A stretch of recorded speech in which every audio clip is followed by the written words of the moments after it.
Hi everyone, my name is Araksya Karapetyan. I'm the morning anchor on Good Day LA at Fox 11. I'm really excited to have the opportunity to read this book to you because I think this is an important book for all of us to read to our children and to really talk a little bit about the importance of carrying on our Armenian identity, despite the fact that we live in the United States. We are American, of course, and we're very proud to live in this country and to have the opportunities that we have, but I think it is so important to hold on to our roots and to be proud of those roots and to really understand the importance of passing on our roots, our history, our culture, and our heritage for generations to come. In reading this book, I found myself really relating to the situation, and I felt as though I was Hagop's mother in many ways, the boy in this story that you'll hear in a moment. And I have this little battle going with my own children right now, at least the older one, where I'm constantly telling her the importance of speaking Armenian in the house, why it's important to honor our traditions, and to really be proud of being an Armenian American. So I found that I really related to this story. And I think you may find yourself relating to this story as well. So let's begin this journey together. Mom and Dad, why do I need to know my Armenian heritage? It's an important question. This book is written by Talar Keoseyan and illustrated by Celine Shabazian. Taras, Hagop, get ready to go to bed. Make sure your teeth are brushed and you have said your prayers, especially Deri Mastvat. I don't understand why I have to say that Armenian prayer. Mom, how many times do I need to remind you that I want to be called Jack, not Hagop? Can we forget all this Armenian stuff already? Taras, how can you say that? How can you forget your roots? You have your grandfather's strong Armenian name. And you're named after a saint, replied his mom in a sweet and tolerant voice. She was a petite woman, but full of strength. She was raised in America, but valued her heritage. She wanted her children to take pride in being American as well as Armenian. She wanted Hagop and Avo to embrace both cultures, but was having a difficult time getting the message across, especially to Hagop, who was a spunky little boy in 5th grade. Hagop was a very bright student. He paid attention in all of his classes except Armenian class. He knew the history, but thought he would never need it. So why bother really thinking about it?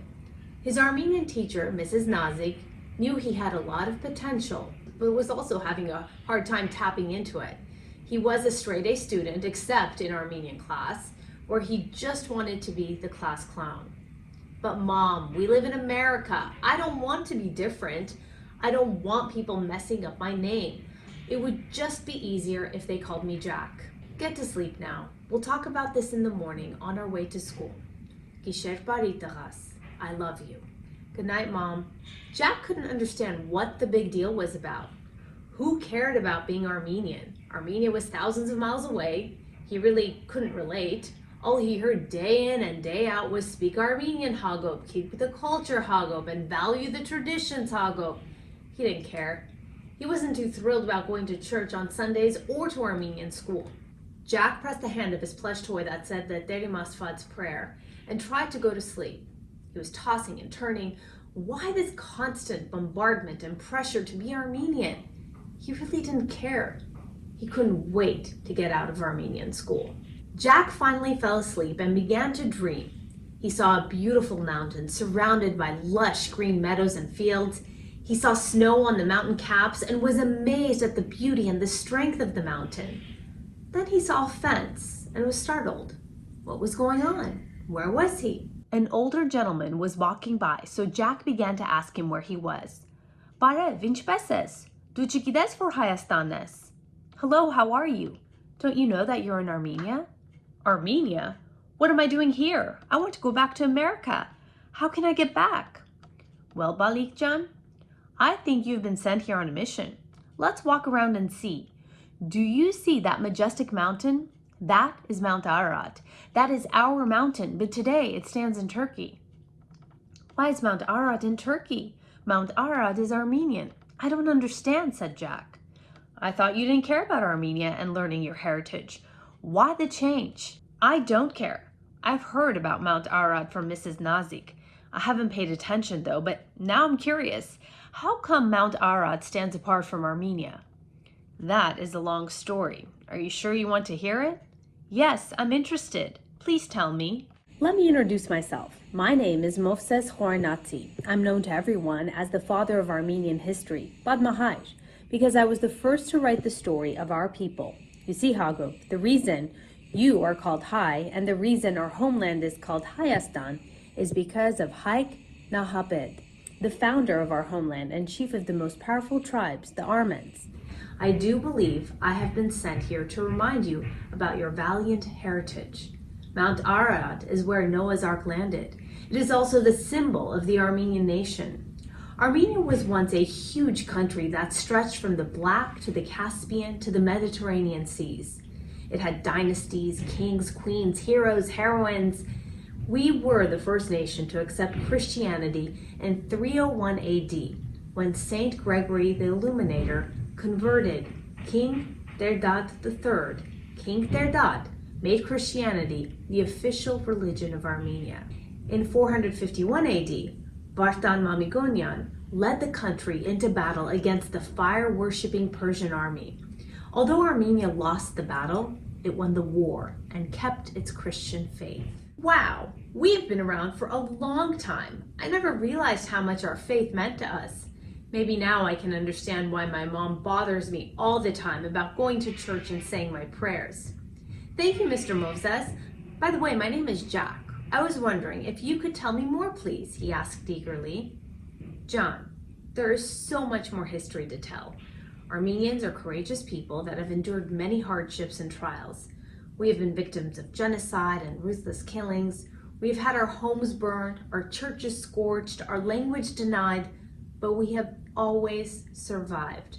That is what makes us invincible. Movses Horanati continued. The Armenian alphabet was founded by Saint Mesrop Mashtot and is comprised of 38 gorgeous and glorious letters. The Armenian culture flourished under the Armenian dynasties.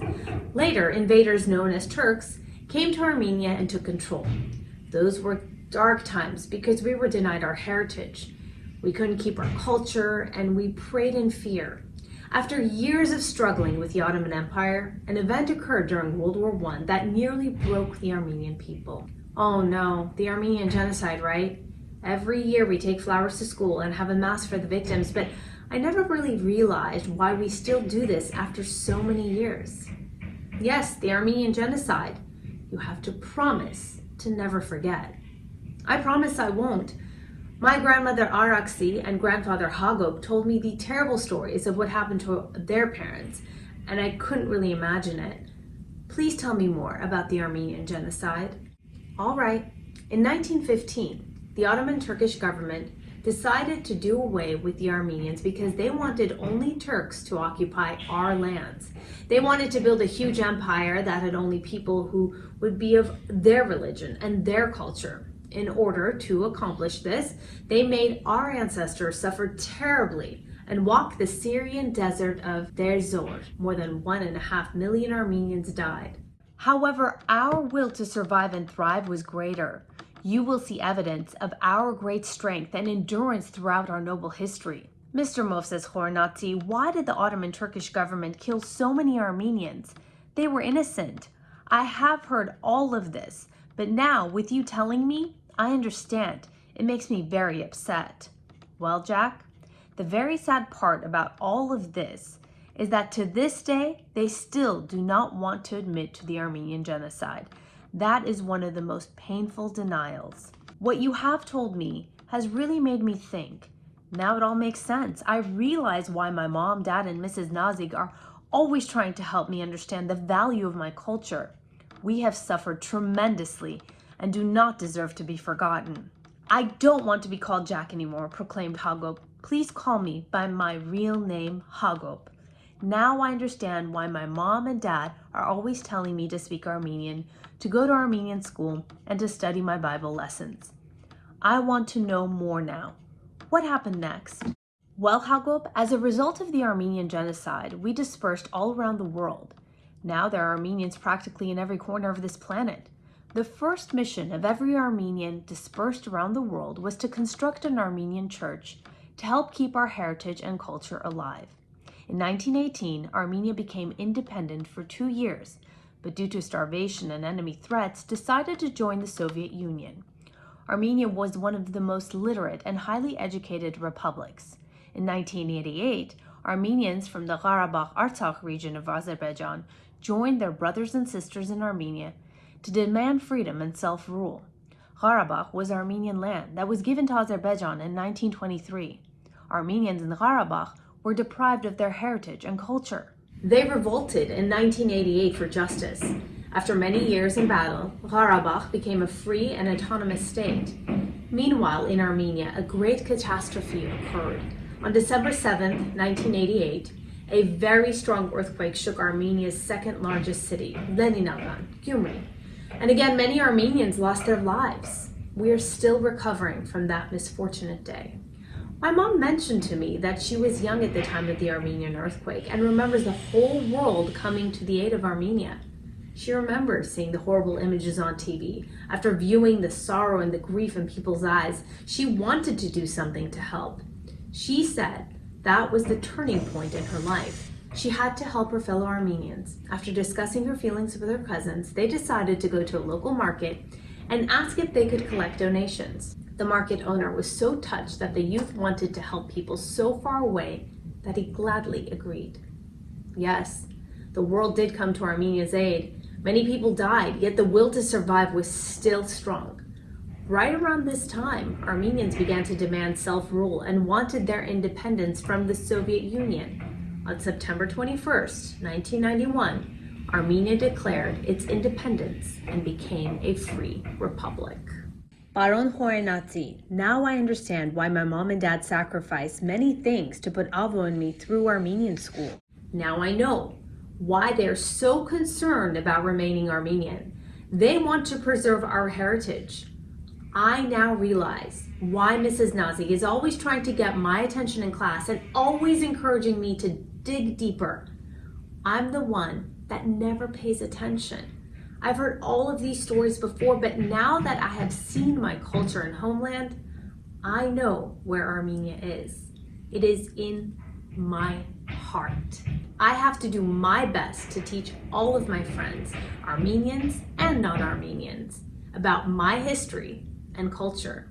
I am Hagop and a proud Armenian American. I will always be respectful of my roots and religion. Thank you for reminding me how important it is to be Armenian. Tedesutsu. Hagop was startled from his sleep by the sound of the alarm clock. Bari Luis Hagop. Sorry, I mean Jack, greeted his mom. Bari Luis Mama, imanunas Hagope. Wow, you finally want to be called Hagop? What a wonderful surprise. Mom, I never realized how strong our people are. I now understand what you, Dad, and Mrs. Nazi mean when you tell us to be proud of our roots. Baron Moses Khorenatsi explained everything to me. How did you speak to Moses Khorenatsi, Hagopjan? Mom, I saw him in my dream, and he led me through Armenian history. I now understand what a strong and rich history Armenia has. I have to go wake up Avo and tell him right now. I'm also going to tell him to stop calling himself Abe. Mom, what time is Armenian school? I can't wait. Okay, Hagop, I would like to know what else Baron Moses Khorenatsi told you. You must tell me the whole story. Let's get ready for Armenian school now. We have to leave by 7:45 a.m. to make it to school by 8 o'clock. I have never seen you so excited. You're making my day, Hagop, she said with tears of joy in her eyes. Hagop rushed eagerly to wake his brother, who was sound asleep. Hey, Avo, wake up. It's time for Armenian school. Didn't I ask you to call me Abe? I don't like the name Avo. It's a silly Armenian name, he said, still half asleep. No, Yechbayr, it's a robust, powerful Armenian name. You have to be proud of who you are and where you come from, even if you live in America. Don't follow in my old footsteps. You have to be proud to be American as well as Armenian. I can't wait to tell you about our Bad Mahir on the way to school. But Jack, I don't want to go to Armenian school, replied Avo. Please don't call me Jack. I'm Hagop. And yes, little brother, you do. Did you know that we are named Hai after Hai Gnahabet? Have you really paid attention to the stories of Saint Mesrop Mashtots, Saint Gregory the Illuminator, and Sasunsi David?